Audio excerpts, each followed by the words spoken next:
પાદરા તાલુકાના ટીમ્બીપુરા ગામે પાદરાના ધારાસભ્ય ચૈતન્યસિંહ ઝાલાના હસ્તે નવનિર્માણ પામેલ પ્રાથમિક શાળાનું લોકાર્પણ કરવામાં આવ્યું। પાદરા તાલુકામાં સરકાર દ્વારા કરોડો રૂપિયાના ખર્ચે તૈયાર કરવામાં આવેલ વિવિધ શાળાઓનું ધારાસભ્ય ચૈતન્યસિંહ ઝાલાના હસ્તે લોકાર્પણ કરવામાં આવી રહ્યું છે, જેના ભાગરૂપે આજરોજ વધુ એક ટીમ્બીપુરા ગામે પ્રાથમિક શાળાનું ઉદ્ઘાટન ધારાસભ્ય ચૈતન્યસિંહ ઝાલાના હસ્તે કરવામાં આવ્યું હતું। મળતી વિગતો અનુસાર સરકાર દ્વારા 1 કરોડ 10 લાખ રૂપિયાના ખર્ચે શાળાને તૈયાર કરવામાં આવી છે।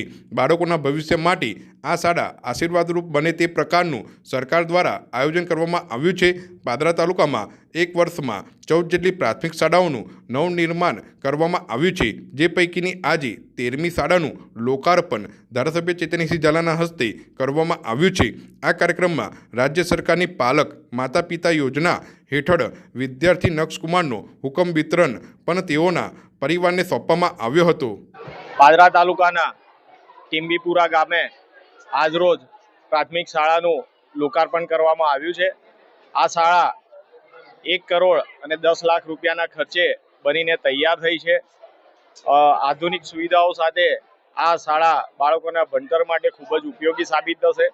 પાદરા તાલુકાની કુલ 14 શાળાઓ આ છેલ્લા 1 વર્ષમાં ખાતમુહૂર્ત કરવામાં આવ્યા છે। તે પૈકીની આજની 13મી શાળા છે, જેનું લોકાર્પણ કરી દેવામાં આવ્યું છે અને એક શાળા એ આગામી દિવસોમાં બનીને તૈયાર થશે, તેનું પણ લોકાર્પણ કરી દેવામાં આવશે। આ તમામ શાળાઓ એ નિયત સમયમાં બનીને તૈયાર થઈ ગઈ છે, જેથી બાળકોને ભણવા માટે ખૂબ જ ઉપયોગી થાય છે અને આગામી દિવસોમાં પાદરા તાલુકાની અન્ય 13 શાળાઓની માગણી છે નવીન બનાવવા માટે, જે પણ સરકાર તરફથી મંજૂરી આપી દેવામાં આવશે અને તેનું કામ પણ ટૂંક સમયમાં શરૂ કરવામાં આવશે। અને બીજા 2 ઓરડા બનાવવા માટેના અંદાજિત 30 લાખ રૂપિયા પણ એ સરકારશ્રી તરફથી મંજૂરીમાં છે, તેની મંજૂરી પણ ટૂંક સમયમાં મળી જશે।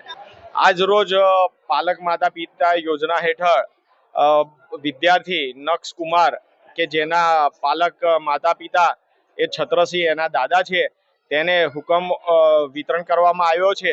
આ યોજના અંતર્ગત સરકારશ્રી તરફથી આ બાળકને દર મહિને 3000 રૂપિયા 18 વર્ષનો થતા સુધીમાં મળશે અને તેનાથી તેનું ભરણ પોષણ તેના દાદા સારી રીતે કરી શકશે, તેને સારું ભણાવી શકશે।